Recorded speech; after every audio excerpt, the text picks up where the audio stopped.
باش مهمان هيالو هبر آهني وتي جنديگنت گدان ٹی وی اتفاق کنک علمی نائند گدان ٹی وی وتی چارو کو گوشتارو کا نہاترہ یک وسیلہ کے درشان آزادی سر یقین دارید و وتی لس محلو کے اثراتیہ پر نوشتہ کار و کواس سیاسی و مذہبی سروکان ہمایانی جندے زبان و ہبر کنگ موقع و اثراتی دنت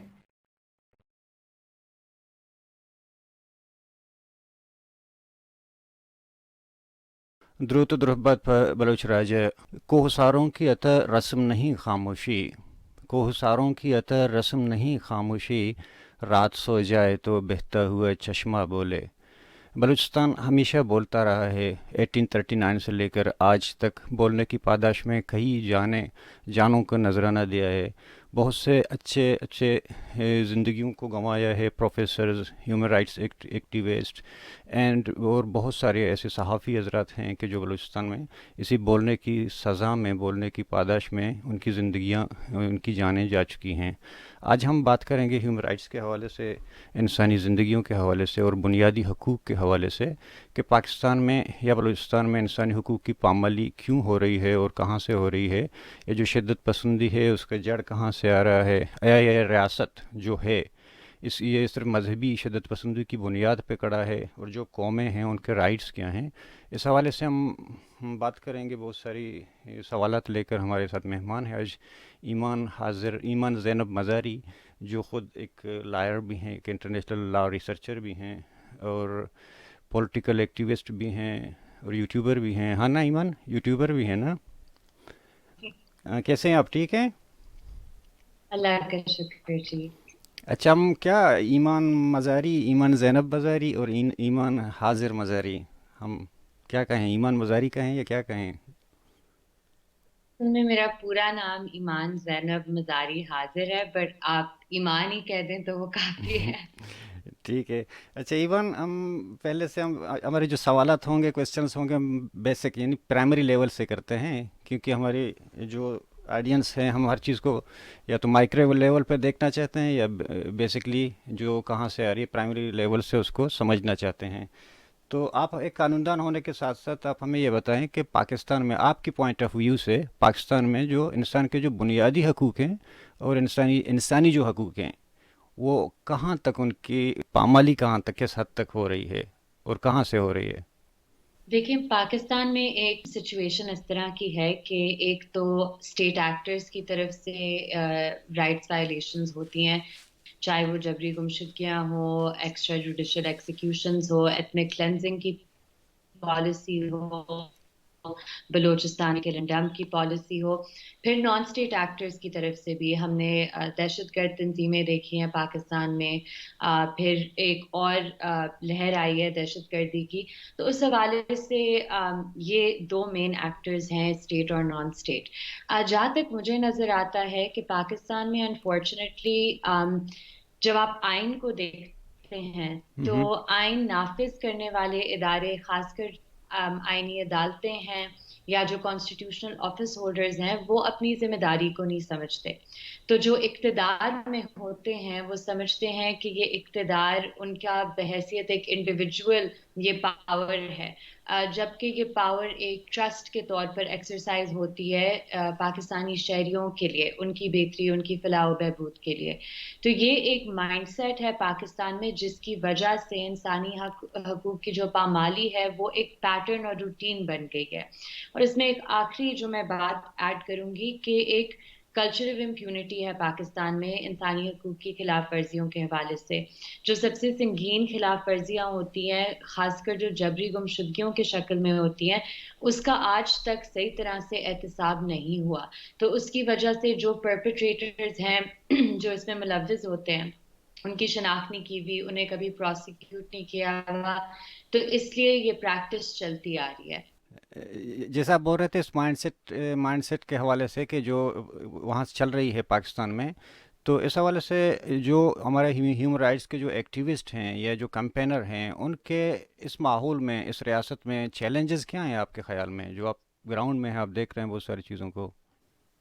دیکھیے، چیلنجز مختلف ہوتے ہیں ڈفرینٹ ایکٹیوسٹ کے لیے. آئی تھنک اگر ہم اسے ایک پرسپیکٹو سے دیکھیں کہ اگر آپ ایک بلوچ ایکٹیوسٹ ہیں تو آپ کی تو جان کا معاملہ ہے. یہی ہے کہ آپ بات نہیں کر سکتے یا آپ کو کسی نو فلائی لسٹ پہ ڈالا جائے گا, آپ کو اپنے ملک میں جا کر بات کرنے کی اجازت نہیں دی جائے گی, یونیورسٹی کیمپسز پر آپ کی ٹاکس کینسل کی جائیں گی. تو ایک یہ لیول آف ڈسکریمنیشن ہے. پھر خواتین ایکٹیوسٹ جو ہوتی ہیں ان کی کردار کشی کی جاتی ہے. جب ان کے پاس کوئی اور مٹیریل نہیں ہوتا تو وہ کردار کشی پہ شروع ہو جاتے ہیں. پھر آپ کے پاس صحافی جو ہیں ان کی بھی ایک ڈسکریڈٹنگ کیمپین, خاص کر اس حکومت کے دور میں تو ان وزراء نے, ان جو پرائم منسٹر سے لے کے نیچے کیبنٹ ممبرز نے صحافیوں کو اسپیسیفکلی ٹارگٹ کیا. آپ آسما شرازی کا دیکھ لیں کہ انہوں نے ایک کالم لکھا تھا اور اس کے بعد کس طرح کی بدتمیزی اور ایک گندی زبان استعمال کی گئی اور ان پر تہمتیں لگائی گئی. تو ہر آئی تھنک ایکٹیوسٹ کا یا صحافی کا یا ڈسیڈنٹ کا ایک فرق وہ رسک اسیسمنٹ کرنا ہوتا ہے, کیونکہ ہر بندے کا ایک فرق انوائرمنٹ ہوتا ہے, آپریشنل انوائرمنٹ. ابھی یہ کچھ اور ظاہر کر رہا ہے. میں آپ کو ایک کوشچن پوچھتا ہوں کہ ایک مینٹلٹی جو پاکستان میں ہے اس نے اس حوالے سے اگر ہم دیکھیں گے تو اپنے مخالف کو, یعنی جو آپ کے خلاف بولے یا تنقید کرے, اس کو مار دو, اس کو ختم کرو. یہ ایک مائنڈ سیٹ ہے پورے چل رہا ہے ریاست میں. تو بلوچوں کی میں بات نہیں کر رہا ہوں کہ بلوچوں کو تو رکھا ہی اسی لیے ہے کہ مارنے کے لیے. ہم نے مثال دی کہ پروفیسر سواد اشتیاری صاحب تھے یا کہ بہت سارے ایکٹیوسٹ تھے مارے گئے, مگر اسی جو خلاف بولنے, جو تنقید کرنے یا سچ بولنے کی پاداش میں عاصمہ جہانگیر کو کتنے دھمکیاں ملیں. سبین محمود کی مثال ہے, حامد میر ہے, اور بہت سارے صحافی ہیں, آپ کو پتہ نہیں کتنے دھمکیاں مل چکی ہیں.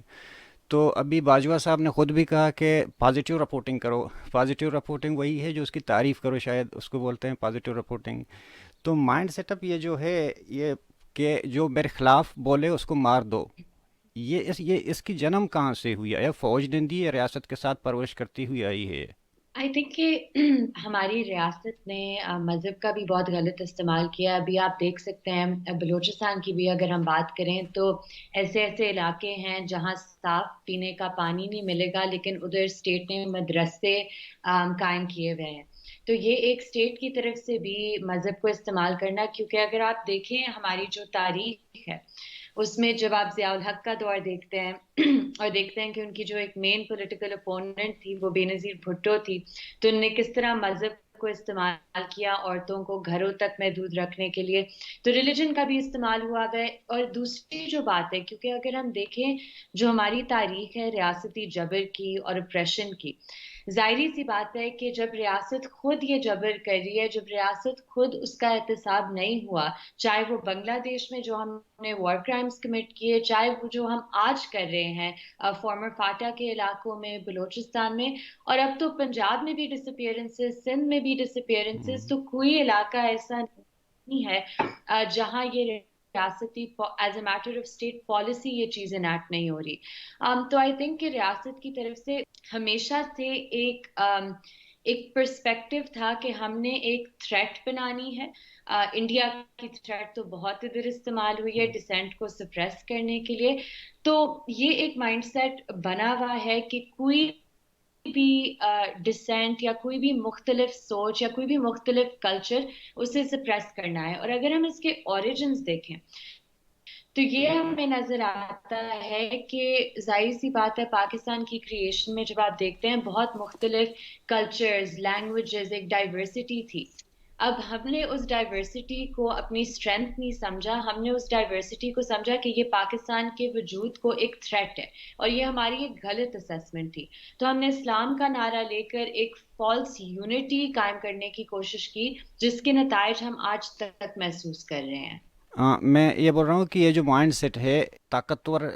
ہاتھوں میں پرورش پا رہی ہے, تو اس کی یہ کہاں تک جا کے, اس کے فیوچر کیا ہے, اس کے یہ کہاں تک ملک کو کہاں تک لے جا رہی ہے, کس سمت لے جا رہی ہے؟ دیکھیے ہم نے اس کا دیکھا ہے پہلے بھی, اس لیے ہم کہتے ہیں کہ تاریخ سمجھنا,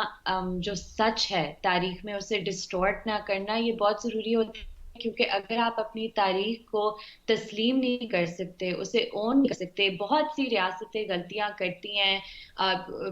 سب سے جو ڈیولپڈ ڈیموکریسیز ہیں انہوں نے بھی کیا ہوا ہے، تو اپنے آپ کی جو مسٹیکس ہیں، اپنا جو ایک ٹریجیکٹری تھی جو غلط گئی تھی، اسے ریکٹیفائی کرنا بہت ضروری ہے۔ تو ہم نے دیکھا ہے 1971 سے جب کریشن آف بنگلہ دیش ہوا، ہم نے اس سے کچھ نہیں سیکھا، ہم نے نہیں سیکھا کہ جو اور پروونسز ہیں انہیں ڈی ہیومنائز نہ کیا جائے، ان کے وسائل پر قبضہ نہ کیا جائے، انہیں ایک رائٹ فل شیئر دیا جائے ان کے وسائل کے استعمال میں۔ تو یہ ایک جو محرومیت ہم کریٹ کرتے ہیں، ریاست خود کریٹ کرتی ہے، اور یہ ایک اس کا ایک گہرا بھی لیول یہ ہے کہ ایک ہمارے ملک میں ایک سول ملٹری امبیلنس ہمیشہ سے رہا ہے۔ تو آج کا دن جیسے آپ کو پتہ ہے 23 مارچ ہے، ہم نے تو تاریخ کو اتنا ڈسٹورٹ کر دیا ہے کہ آج تک لوگ سمجھتے ہیں کہ ہمیشہ سے یہ پریڈ ہو رہی تھی، ہمیشہ سے یہ ایک دن تھا جہاں ملٹری مائٹ کو دکھانا تھا، بٹ یہ پاکستان کی تاریخ نہیں ہے۔ جو ہماری آئینی تاریخ ہے، اس دن پہ جو اصل میں ایک یوم جمہوریت جو سیلیبریٹ کیا جاتا تھا، اسے ڈسٹورٹ کیا گیا ہے۔ تو اگر ہم ان چیزوں کو تبدیل کرنا چاہتے ہیں، اگر ہم فیڈریشن کی یونٹی کو اسٹرینتھن کرنا چاہتے ہیں، تو ہمیں یہ مائنڈ سیٹ کو چینج کرنا ہوگا، نہیں تو یہ فیڈریشن کی یونٹی کو خطرہ ہے۔ جی، ابھی آپ جمہوریت کی بات کر رہے تھے، یوم جمہوریہ کے حوالے سے پاکستان ایک جمہوری ملک ہے، ابھی آپ خود آپ کا تعلق بھی عدلیہ سے ہے، آپ خود ایک وکیل ہیں۔ پاکستان کی عدلیہ ہیومن رائٹس کو بحال کرنے میں یا انسانی حقوق کو تحفظ یا پروٹیکٹ کرنے میں کیا کردار ادا کر رہی ہے؟ دیکھیے، آئی تھنک کہ بہت سی ججمنٹس آئی ہیں پچھلے چند سالوں میں جو بہت لینڈ مارک اور پروگریسو ججمنٹس ہیں۔ ایک جس کا میں مثال دوں گی کہ اسلام آباد ہائی کورٹ سے ماہرہ ساجد ججمنٹ آئی تھی، جس میں جبری گمشدگیوں کے حوالے سے European court of human rights کے جورسپروڈنس کا حوالہ دیا تھا، inter American court of human rights کا، اور بہت سے فرق اسٹیٹ فنکشنریز پر لائبلٹی فکس ہوئی تھی۔ اس کے بعد ایک سملر میٹر تھا اسلام آباد کے جسٹس محسن اختر کیانی کے سامنے، انہوں نے بھی ایک کافی ٹھوس فیصلہ اس حوالے سے دیا تھا سیلریز اٹیچمنٹ کا، کہ جب تک یہ شخص ریکور نہیں ہوگا تو ان آفیشلز کی سیلریز اٹیچ کی جائیں گی۔ تو یہ پروگریسو جورسپروڈنس ڈیفینیٹلی ڈیولپ ہوا ہے۔ ایشو آتا ہے کہ چاہے ہماری سپیریئر جوڈیشری ہو، چاہے ہماری لوئر جوڈیشری ہو، ایک پریشر ہے عدلیہ پر، اور ہمیں اسے ریکگنائز کرنے کی ضرورت ہے، کیونکہ ہماری عدلیہ اس طرح سے امپارشل انڈیپینڈنٹ نہیں ہے جس طرح سے ہونی چاہیے، اور ہم نے اس میں بہت سے کیسز اس طرح کے دیکھے ہیں جہاں یا تو ججمنٹ نہیں آتی، یا تو جو ججمنٹ آتی ہے اسے نافذ نہیں کیا جاتا، یا جو ایک فائنل سٹیپ لینا ہوتا ہے وہ لینے میں عدلیہ جھجکتی ہے۔ تو اپنی عدلیہ کو انڈیپینڈنٹ کرنا بھی بہت ضروری ہے، اور اس میں آبویسلی پھر لارجر ایشوز آتے ہیں کہ ہمارے جو جوڈیشل اپوائنٹمنٹس کا پروسیس ہے وہ کتنا ٹرانسپیرنٹ ہے، ہم کتنی ریپرزنٹیشن دیتے ہیں، اور جو ہمارے پروونسز میں جو سچویشن ہے وہ کتنی انسولیٹڈ ہے، جو کہ نہیں ہے بالکل بھی ایکسٹرنل پولیٹیکل یا ملٹری پریشر سے۔ تو ان چیزوں کو آبویسلی ریزالو کرنا بہت ضروری ہے، کیونکہ آپ کی جوڈیشری اور خاص کر جو آپ کی سپیریئر جوڈیشری ہے، کانسٹیٹیوشنل کورٹ کے پاس آپ جاتے ہیں جب آپ کی بنیادی حقوق کی خلاف ورزی جاتی ہے، آپ کے پاس اور کوئی چارہ نہیں رہتا۔ تو اگر کانسٹیٹیوشنل کورٹس بھی آپ کو ریلیف صحیح طرح سے نہ دیں یا ٹھوس فیصلے نہ دیں، تو پھر بہت مشکل ہو جاتا ہے سٹیزنز کے لیے کہیں بھی اور دیکھنا یا کسی بھی ادارے سے توقع رکھنا۔ جی ایمان، بلوچستان کے حوالے سے اور پاکستان کے حوالے سے ہم بات کریں گے، چونکہ اب میرے ذہن میں ایک سوال آیا کہ آپ ہیومن رائٹس ایکٹیوسٹ ہیں اور ہمارے بہت سارے ملکی ادارے ہیں کام کر رہے ہیں اور کچھ باہر انٹرنیشنلی کام کر رہے ہیں، اور سب کا رپورٹ یہی ہے کہ اس حد تک انسانی حقوق کی پامالی ہو رہی ہے اور واقعی اتنے حضور بازو قوت ہی کر رہے ہیں، ریاستی قوت ہی کر رہے ہیں۔ تو دوسری طرف ہم دیکھتے ہیں کہ 2011 میں ہیومن رائٹس کونسل میں جو قرارداد پیش ہوئی تھی، تو جس کے تحت پھر ایران میں بھی ہیومن رائٹس کے اسپیشل رپورٹر تعینات کیے گئے۔ ایران کے علاوہ میرے خیال میں میانمار میں، فلسطین میں یا نارتھ کوریا میں بھی ہیومن رائٹس کے اسپیشل رپورٹر تعینات کیے گئے ہیں۔ تو پاکستانی جو ہیومن رائٹس کے جو کارکنان ہیں یا ادارے ہیں یا انٹرنیشنل تو اس پہ کام کر رہے ہیں، تو وہ کیوں آج تک اس طرح کا کوئی مطالبہ نہیں کرتے ہیں کہ پاکستان میں بھی ہیومن رائٹس کے جو رپورٹر ہے وہ تعینات کریں؟ اس کی وجہ کیا ہے؟ دیکھیے آئی تھنک جو ایک پہلے اس میں تھوڑا سا یو این سسٹم کو ڈیٹیل میں سمجھنے کی ضرورت ہے کہ یو این جو اسپیشل ریپرٹورز ہوتے ہیں وہ یا تو تھیمیٹک مینڈیٹ ان کا ہوتا ہے، وہ فریڈم آف ایکسپریشن ہو سکتا ہے، جبری گمشدگیوں کا ورکنگ گروپ ہو سکتا ہے، تو اس میں تو پاکستان کی بھی کمپلینٹس جاتی ہیں، باقی سارے ممالک کی جاتی ہیں، تو وہ کنٹری اسپیسیفک ہونا ضروری نہیں ہے اگر آپ اپنی کمپلینٹ بھیجنا چاہتے ہیں، اور پھر یو این کے اسپیشل ریپرٹورز اس کمپلینٹ کو ایڈریس کر کے پاکستانی حکومت سے جواب طلب کرتے ہیں یا کسی بھی اور ملک سے۔ پھر کنٹری مینڈیٹس آ جاتے ہیں، جیسے جو آسما جہانگیر صاحبہ تھی ان کو کنٹری مینڈیٹ بھی دیا گیا تھا، انہیں ایک تھیمیٹک مینڈیٹ بھی دیا گیا تھا، تو یہ آئی ڈونٹ تھنک ایک ڈیٹرنٹ ہے کہ ایک اسپیسیفک پاکستان کے لیے مینڈیٹ نہیں ہے، کیونکہ باقی جو تمام اسپیشل رپورٹرز ہیں، جو ورکنگ گروپس ہیں، وہ پاکستان سے بہت زیادہ کمپلینٹس وصول کرتے ہیں اور وہ ان پر ایکشن بھی لیتے ہیں۔ آئی تھنک ایشو یہ آتا ہے کہ ایک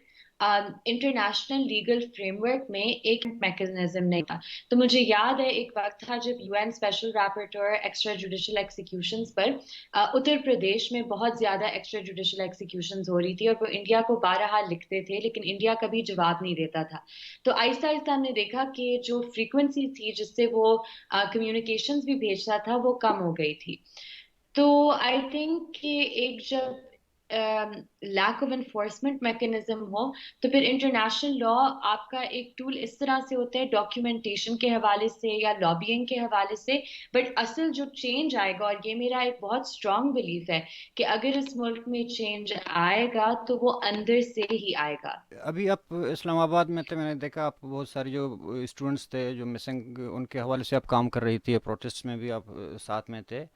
تو اسٹوڈنٹ جو ایکٹیویزم ہے یا یوتھ موبلائزیشن جسے آپ کہتے ہیں، تو اس ملک کی سیاست میں اس کا فیوچر کیا دیکھتے ہیں جو ابھی؟ بہت آج جی ہاں مجھے آج کل تو لگتا ہے کہ بہت خوفناک ہے، کیونکہ ہم نے اپنی یوتھ کو ٹی ایل پی اور اس طرح کی رائٹ ونگ ریلیجس آرگنائزیشنز اور پارٹیز کے ذریعے بہت زیادہ ریڈیکلائز کیا ہے، ان میں نفرت بہت زیادہ پھیلائی ہے، انٹالرنس بہت زیادہ پھیلائی ہے۔ تو آئی تھنک کہ یہ بہت کنسرننگ ہے، کیونکہ دوسری طرف جو زیادہ پروگریسو ایلیمنٹس ہیں ان کا اتنا ہولڈ نہیں ہے یا ان کی اتنی ریچ نہیں ہے، اور یہ ایک ایریا ہے جس پر ہمیں کام کرنے کی ضرورت ہے۔ جہاں تک بات ہے مثلاً اسٹوڈنٹ یونینز اور اسٹوڈنٹ پالیٹکس کا،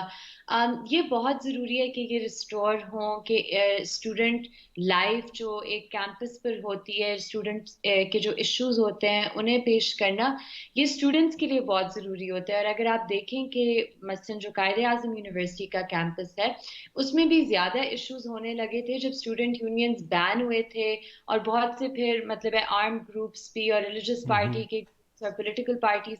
کے گروپس وہ آ گئے تھے، تو وہ پھر ماحول ایک خراب ہو جاتا ہے۔ تو بہتر ہے کہ ہم اسٹوڈنٹ پالیٹکس کو، پیسفل اسٹوڈنٹ پالیٹکس کو انکریج کریں۔ تو یہ جو اسٹوڈنٹ آپ سمجھتے ہیں کہ اسٹوڈنٹ یونین پہ جو پابندی ہے یہ آمرانہ کلچر کو فروغ دے رہا ہے، آمرانہ کلچر کو؟ بالکل، اور اگر آپ دیکھیں کہ سب سے زیادہ ڈر ریاست کو اسٹوڈنٹس سے ہی لگتا ہے، کیونکہ اسٹوڈنٹ اس ملک کا مستقبل ہے۔ تو اگر آپ دیکھ جس طرح جب یہ بلوچ طلبہ جو اب بلوچستان سے ادھر اتنا دور آئے ہیں اسلام آباد تعلیم حاصل کرنے کے لیے، قائد اعظم یونیورسٹی میں ان کی مشکل سے ایڈمیشن ہوئی ہے، اور مشکل میں اس لیے نہیں کہتی کیونکہ یہ لائق نہیں ہے، بہت لائق ہے، مشکل میں اس لیے کہتی ہوں کیونکہ جو ان کی فیملیز نے سیکریفائسز کیے ہیں انہیں ادھر بھیجنے کے لیے، وہ کسی اور سے بہت بہت زیادہ ہے، کیونکہ وہ ایک محرومیت کا شکار ہیں۔ بلوچستان میں ایک تسلسل ہے ادھر اس چیز کا، تو انہیں بھیجا گیا ہے ادھر، تو وہ جب پڑھتے ہیں ادھر تو ان کی پروفائلنگ ہوتی ہے، کبھی میجر مرتضیٰ کیمپس پہ چلا جاتا ہے، کبھی کوئی اور ویگو ڈالے میں چلے جاتے ہیں آئی ایس آئی کے لوگ، اور انہیں ہراس کرتے ہیں۔ جب بھی آ کر احتجاج کرتے ہیں کہ ہماری پروفائلنگ ہو رہی ہے، ہمارے کولیگ حفیظ بلوچ کو غائب کیا گیا ہے، تو ان پر میری آنکھوں کے سامنے جس طرح کا ایک وحشیانہ تشدد کی جو ادھر پولیس موجود تھی، جو ڈی سی تھا، اے سی تھا، ڈسٹرکٹ میجسٹریٹ تھے، ان کی آنکھوں میں نفرت نظر آ رہی تھی ان بلوچ طلباء کی، اور وہ ایک امیج ہے جو میں کبھی بھی اپنے دماغ سے اریز نہیں کر سکوں گی، کیونکہ یہ ایک چھوٹی سی جھلک ہے جو آپ کو دکھاتی ہے کہ بلوچستان میں کیا کس طرح سے نفرت سے لوگوں کے ساتھ ڈیل کیا جاتا ہے۔ جی یہ مانتے ہیں کہ حفیظ بلوچ ہمارے پاس ہے؟ وہ بھی نامعلوم لوگ آئے ہیں. وہ تو کبھی نہیں مانتے، لیکن دیکھیں ایشو یہ ہے کہ بلوچستان میں زیادہ پریزنس تو ایف سی اور فوج کی ہے، انہوں نے کبھی کوئی سول گورننس اسٹرکچر تو ادھر بنانے کی اجازت نہیں دی تھی. تو آئی تھنک کہ خاص کر جہاں ریاست کی نااہلی کی بات ہوتی ہے کہ لوگ 6 سال کے لیے، 10 سال کے لیے، 12 سال کے لیے بس غائب ہو جاتے ہیں، ظاہر سی بات ہے، یہ سوال اٹھتا ہے کہ یہ کہاں جاتے ہیں لوگ؟ اپنے بزرگ ماں باپ کو، اپنے چھوٹے چھوٹے بچوں کو اپنی مرضی سے تو نہیں چھوڑ کے جاتے. اسی کا جنم ہے جو آپ نے کہا. پہلے ہم بول رہے تھے کہ جو مینٹلٹی کی ہم بات کریں، پھر میں بات کو وہیں سے لے آتا ہوں کہ شروع میں اگر ہم دیکھیں جو مخالف، جو خلاف بولتا ہے، مخالفت کرتا ہے، اس کو دشمنی، جو میں نے کہا کہ فرض کرو جہاں سے پاکستان کے جناح کے دور سے بھی ہوا تھا نا، کہ یہ سرٹیفکیٹ بانٹنا کہ غدار ہے، پتہ نہیں کیا ہے جو میرے خلاف بولے گا. تو ابھی یہ صرف مینٹلٹی صرف فوج کے اندر نہیں ہے، یہ تو پورا میں سمجھتا ہوں سیاستدانوں میں بھی یہی غصہ آیا ہے، یہی مذہبی جماعتوں کی بھی مینٹلٹی بن گئی ہے، یہی ادیبوں کی مینٹلٹی بن گئی ہے. ابھی ہم اس مینٹلٹی کو، یعنی ہم اپنا آنے والے جو نسلیں ہیں ان کو اس بھیانک مینٹلٹی سے کیسے سیو کر سکتے ہیں؟ دیکھیں اس میں کوئی ایک کوئک فکس سولوشن تو نہیں میں دے سکتی کیونکہ ایشوز بہت ڈیپ روٹڈ ہے، لیکن 2 3 اس میں باتیں کروں گی کہ سب سے پہلے جو ہم نے ایک ریلیجن بیسڈ پالیٹکس اس ملک میں 70 سالوں سے ہم ایک چلا رہے ہیں، خاص کر پوسٹ ضیاء الحق اور اب خاص کر عمران خان کے دور میں، وہ جو ایک ریلیجس بیسڈ پالیٹکس ہے اسے تھوڑا کاؤنٹر کرنے کی ضرورت ہے، اس حد تک کہ ریلیجن ایک بہت پرائیویٹ میٹر ہوتا ہے، اور جب ہم لوگوں سے سرٹیفکیٹ دینے لگ جائیں کہ یہ اچھا مسلمان ہے، یہ برا مسلمان ہے، تو یہ ایک بہت خطرناک کھیل ہے، اور یہ ایک انٹالرنس بریڈ کرتی ہے معاشرے میں. دوسری بات کہ جو یہ ایک پالیٹکس آف نیشنلزم ہے اس ملک میں، کہ اگر آپ پاکستانی ریاست کی جو رانگ پالیسیز ہیں ان کی تنقید کریں گے یا آپ حکومت کی تنقید کریں گے تو آپ پر مقدمے درج کیے جائیں گے، آپ کو غدار کہلایا جائے گا. تو یہ جو ایک وے آف تھنکنگ ہے، اسے چینج کرنے کی ضرورت ہے. اور یہ کس طرح چینج ہوگا کہ اگر آپ اپنی جو ڈائیورسٹی ہے، ویریس پروونسز کی، ویریس ایتھنیسٹیز کی، اسے اپنی اسٹرینتھ سمجھ کے انکریج کریں. آپ پروونسز کو زیادہ اٹانومی دیں، آپ لوکل گورنمنٹس کو صحیح طرح سے فنکشن کرنے دیں، انہیں ان کے فنڈز دیں، کیونکہ جو سب سے افیکٹو ڈیموکریسی ہوتی ہے وہ لوکل لیول سے ہی شروع ہوتی ہے، ہوں. جب لوگوں کے جو ڈائریکٹلی الیکٹڈ ریپرزینٹیوز ہوتے ہیں وہ ان کی زندگیوں میں چینج لاتے ہیں، ان کے ڈیلی مسائل سالو کر کے. تو ایک قسم کی ڈیولوشن آف پاور کی بھی ضرورت ہے. اور تیسری جو بہت ضروری بات ہے کہ ہم کبھی بھی جب ہم بڑے اکنامک پروجیکٹس لیتے ہیں یا ہم کوئی پولیٹیکل ڈیسیژنز لیتے ہیں، چاہے وہ اظہار رائے کی آزادی کے حوالے سے ہو،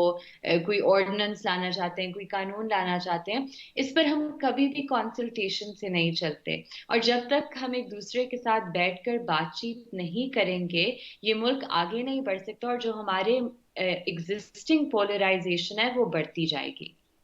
اب یہ میرے سوال کا یہی مطلب تھا کہ یہ کہاں سے آئی ہے یہ مینٹلٹی؟ اب ہم اس کو اس وقت اس کی سرجری کر سکتے ہیں یا اس کو علاج کر سکتے ہیں کہ جب تو اس کو ڈائگنوز کر لینا. تو اس لیے میں پوچھ رہا تھا کہ آیا ابھی آپ نے، کچھ لوگ ہمارے زیادہ تر بولتے ہیں کہ پاکستان میں جو مذہبی شدت پسندی ہے وہ جنرل ضیاء کے زمانے کے بعد سے شروع ہوئی تھی. ایک حد تک تو یہی ہے کہ بہت ساری کلاشنکوف کلچر وہیں سے جنم ہوا یا کہ ملا کا کلچر وہیں سے ہوا. مگر امریکن ایک پولیٹیکل سائنٹسٹ ہیں، وہ لکھتا ہے تقریباً جنرل ضیاء سے 20 سال پہلے اپنی کتاب میں لکھتا ہے کہ پاکستان کو 2 چیزیں بچا سکتی ہیں، ایک یا تو مذہبی شدت پسندی یا تو کوئی معجزہ. تو کیا یہ پاکستان خود ہی اسی بنیاد پہ قائم ہوا ہے اور اسی بنیاد پہ اس کی سلامتی ہے کہ جب تک مذہبی شدت پسندی ہے تو پاکستان چلے گا، ادروائز؟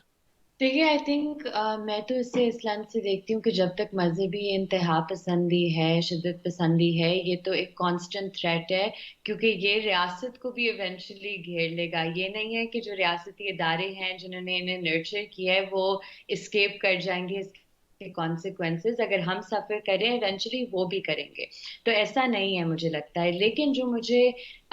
ایک جو چیز مجھے لگتا ہے کہ اس پر ہمیں بات کرنے کی ضرورت ہے کہ ایک ڈسٹورٹیڈ جو ہمارے ملک کی ہسٹری ہے، چاہے وہ ہے کہ پاکستان کس طرح سے ڈفرینٹ جو پروونسز ہیں، خاص کر اگر ہم بلوچستان کی بات کریں، ادھر یہ ہم ڈسکس نہیں کرتے کہ پاکستان 1947 میں بنا تھا، بلوچستان 1948 میں اینیکس ہوا تھا، اس کی تاریخ نہیں ہم اپنے اسٹوڈنٹس کو، اپنے بچوں کو پڑھاتے. میں یہ نہیں کہتی کہ آپ اس ہسٹری کو ریورس کر سکتے ہیں یا وہ ہسٹری غلط ہے یا صحیح ہے. میں صرف اتنا کہہ رہی ہوں کہ جب تک آپ اپنی بنیاد کو یا اپنی ہسٹری کو خود سے سمجھیں گے نہیں، تو جو آپ نے غلط کیا ہے ماضی میں یا جو آپ سے ایک مسٹیپ ہوا ہے ماضی میں، وہ آپ پھر سے ریپیٹ کرتے جائیں گے. جی ظاہر سی بات ہے. تو ایک اور بات ہے کہ فرض کرو پاکستان میں ایک کلچر ہے، شروع سے ہم بات کریں اس کے حوالے سے، کہ ہم دیکھتے ہیں کہ ایک طالبان جو آپ نے کہا کہ اچھا یا برا خود فیصلہ کرتے ہیں کہ یہ گڈ طالبان اور بیڈ طالبان ہے. تو جو ان لوگوں نے خود بنائے، ان کو پرورش دی، جو ان کے خلاف ہو گئے پھر بیڈ بیڈ ہو گئے، جو ان کی مانتے تھے وہ گڈ ہو گئے. ابھی یہی کلچر بلوچستان میں بھی ہے. جو لوگ، کچھ لوگوں کو پہلے ان لوگوں نے بولا تھا کہ ان کو سرنڈر کروائیں گے تو ان کو اچھی سی زندگی کرائیں گے، مگر ان کو گڈ طالبان کی جگہ ڈیتھ اسکواڈ پہ بٹھایا. ابھی ان کے پاس بندوقیں ہیں، سارا کلچر ہیں، علاقے میں آتے ہیں، سر عام جو بھی کرنا ہے کرتے ہیں. دیکھیے اسپیسیفکلی آئی تھنک کیونکہ بلوچستان کی بھی اگر ہم بات کریں تو یہ ایک ڈیزیز ہے. تو اس ڈیزیز کا آبویسلی آپ ایک جیسے میں نے کہا ایک ون اسٹاپ سولوشن نہیں ہے اس چیز کا، لیکن اگر آپ مائنڈ سیٹس کو چینج کرنا چاہتے ہیں یا اگر آپ اسٹیٹ کو رسپانسبل ہولڈ کرنا چاہتے ہیں تو اس میں جو آپ کے باقی ریاستی ادارے ہیں ان کا بھی بہت بڑا رول ہے. تو ابھی جیسے میں نے عدلیہ کی بات کی، جب تک عدلیہ آزاد نہیں ہوگی، جب تک احتساب وہ نہیں کر سکے گی یا ایک چیک اینڈ بیلنس مینٹین نہیں ہوگا جو انسٹیٹیوشنز ہیں ان کی پاور کے بیچ میں، تو یہ تو آبویسلی ایشوز بڑھتے جائیں گے کیونکہ یہ جو رول آف لا ہوتا ہے اسے یہ ایروڈ کرتے ہیں. جب کوئی نان اسٹیٹ ایکٹرز کی، مثلا اگر ہم طالبان کی بات کریں، تو اگر آپ کہتے ہیں کہ افغانستان میں طالبان ٹھیک ہے، ہمارے ملک میں طالبان ٹھیک نہیں ہے، تو یہ تو آپ کی ایک انٹرنل کانٹرڈکشن ہے اور پوری دنیا آپ کو سیریسلی نہیں لے گا اور آپ خود سے جو آپ کی پالیسی ہے وہ کلیئر نہیں ہے. تو ابھی تک ہم یہی فگر آؤٹ کر رہے ہیں اس کے باوجود کہ، اور یہ بہت انٹرسٹنگ چیز ہے کہ طالبان نے ہمارے سولجرز کو، ہمارے عام شہریوں کو انہیں مارا، لیکن ان سے ہم بات کرنے کے لیے، بیٹھ کے بات کرنے کے لیے تیار ہیں. لیکن بلوچستان میں جو انسرجنسی چل رہی ہے، ادھر انسرجنٹس کو وہ کہتے ہیں کہ یہ دہشت گرد ہیں، یہ ہمارے نہیں ہیں، انہیں تو ہم مار دیتے ہیں، لیکن وہ جو روٹ کازز ہیں انسرجنسی کی انہیں سمجھنے کی کوشش نہیں کی جاتی. تو مثلا اگر آپ اسٹوڈنٹس کو بھی دیکھ لیں، اگر آپ اسٹوڈنٹس کو اٹھا رہے ہیں، انہیں ٹارچر سیلز میں پھینک رہے ہیں، اور یہ وہ لوگ ہیں جو تعلیم حاصل کرنے کی کوشش کر رہے ہیں، تو آپ کس دروازے پر انہیں خود سے چھوڑ رہے ہیں کہ ان کے پاس اور کوئی آپشن نہ رہے. آپ شاداد بلوچ کا اگزامپل دیکھ لیں، وہ ایک اسٹوڈنٹ تھا، اس کے ساتھ کیا ہوا، اس کے بعد اس نے کون سا روٹ اپنایا. تو ہمیں یہ بھی سمجھنے کی ضرورت ہے کہ جنہیں ہم دہشت گرد کہتے ہیں ان کے لیے ایک بہت فیوریبل ٹریٹمنٹ ہے، اور جنہیں ہم جو انسرجنٹس ہیں ان کے خلاف ہمارے لیے ہے کہ ہم نے تو اس پر بات ہی نہیں کرنی، اس پر کوئی ڈسکشن نہیں ہونی چاہیے کہ اس کے روٹ کازز کیا ہیں. تو وکلا کے حوالے سے کہ جو ہم ہیومن رائٹس کی، جو حقوق کی جو پامالی ہو رہی ہے، یا جو پاکستان کے جو کانسٹیٹیوشن ہے اس میں تو ساری رائٹس ہیں، ہر چیز ہے، فریڈم آف اسپیچ سے لے کر جتنی لائف کے جو پروٹیکشن ہے سب وہاں اویلیبل ہیں، مگر آن گراؤنڈ لانے کے لیے ان کو یا بحال کرنے کے لیے وکلا کا، وکیلوں کا کیا رول ہے ابھی؟ دیکھیے سب سے پہلے تو بہت ضروری ہے کہ جب کوئی بھی رول آف لا کی بات کرتے ہیں یا کانسٹیٹیوشنل رائٹس کی، کہ وہ اپنے آپ کو دیکھے، اپنی فریٹرنیٹی کو دیکھے. تو ہماری لیگل کمیونٹی میں بھی بہت سے ایسے عناصر ہیں جو موب وائلنس کو پرپیچویٹ کرتے ہیں، یا جو ایک رائٹ ونگ سوچ کو پرپیچویٹ کرتے ہیں. تو پہلے تو ہم اپنے آپ کو سیلف ریگولیٹ بہتر کریں تاکہ ہم اکاؤنٹیبلٹی، دوسروں کی اکاؤنٹیبلٹی کی بات کر سکیں. اور دوسرا کہ ہم بھول گئے ہیں، اور یہ ایک پریکٹس میں دیکھتی آ رہی ہوں کہ جو وکالت کا پروفیشن ہے، جب ہم عدالت میں جاتے ہیں ہم آفٹن بھول جاتے ہیں کہ جج بھی انسان ہے. اور ہم نے اپنے جو کاز ہے، جو کلائنٹ ہے، جو موقف ہے، اسے اپنی پورے جوش کے ساتھ، اپنے پورے یقین کے ساتھ پیش کرنا ہوتا ہے، نہ کہ ہم ایک جی حضوری کا کلچر پیدا کریں یا ہم بس چیزوں کو بلائنڈلی ایکسیپٹ کریں. تو ہماری کمیونٹی کے اندر سے ریزسٹنس آنا اور چیلنج کرنا، جو یہ ابھی جبر کا دور ہے اور جو یہ ایک اسٹیٹ کی طرف سے یہ پالیسی آ رہی ہے، اسے چیلنج کرنا بہت ضروری ہے. تو آپ سمجھتے ہیں کہ ابھی شروع سے لے کر ابھی تک پاکستان میں جتنی حکومتیں ہیں سارا فوج ہی کر رہی ہے حکومت؟ دیکھیں یہ تو ایک ایویڈنس سی بات ہے، کیونکہ آپ دیکھ سکتے ہیں کہ 70 سالوں سے یہ ایک تھریٹ تھا کہ انڈیا سے ہمیں خطرہ ہے، اس لیے وسائل پر ہم کھاتے جائیں. تو دفاع کا بجٹ آپ دیکھ لیں، اور ادھر تو ہم ان چیزوں کی بھی نہیں بات کریں، مطلب جو ان کے پولٹری فارمز ہیں یا انشورنس کے ہیں یا DHAs ہیں یا یہ ساری چیزیں ہیں. تو انہوں نے وسائل پر قبضہ کیا ہے. تو جب وسائل پر ان کا قبضہ ہوتا ہے، ہوں آٹومیٹکلی جو آپ کے سویلین اسٹرکچرز ہوتے ہیں وہ ویکن ہوتے جاتے ہیں. سو جیسے جیسے وہ سویلین اسٹرکچرز ویکن ہوتے ہیں، فوج اپنے لیے اسپیس بڑھاتی جاتی ہے، ان کے اکنامک انٹرسٹ بھی بڑھتے جاتے ہیں، جس کی وجہ سے وہ پھر اپنے پاور کو لیٹ گو نہیں کرتے. تو مجھے لگتا ہے کہ اور اس میں یہ بالکل نہیں کہہ رہی کہ جو سویلینز ہے وہ بے قصور ہے. سویلینز نے فیسیلیٹیٹ کیا ہے فوج کو، سویلینز نے کولیبوریٹ کیا ہے فوج کے ساتھ کہ وہ ڈیموکریسی کے خلاف کام کریں، ڈیموکریسی کو اپوز کریں، ڈیلز بیہائنڈ دی سینز کریں. تو یہ سویلینز کی بھی اس میں ذمہ داری آتی ہے. بہت بہت شکریہ، آپ نے ہمیں وقت دیا، ٹائم دی، بہت ساری معلومات دیں، ایک بار پھر سے شکریہ آپ کا. تھینک یو جی. جی مڑا درش مشکن گئے بانک ایمان مزاری کے برچی محبر کن گیا ما دیوان بندات گو اتا شادی شیرہ کرتگا مرچی گڈ سرا اتا شادی شیرہ وشن کے سنگ ساری میں تو وہ ہاتھ بھی اٹھا اتا جس نے معصوم کہا، جس نے گناہ گار کیا گمرچی کے ہمیں دانکن دیوان و دپاس آثر بھی تدیم مرا گشا زندمان وشبہ.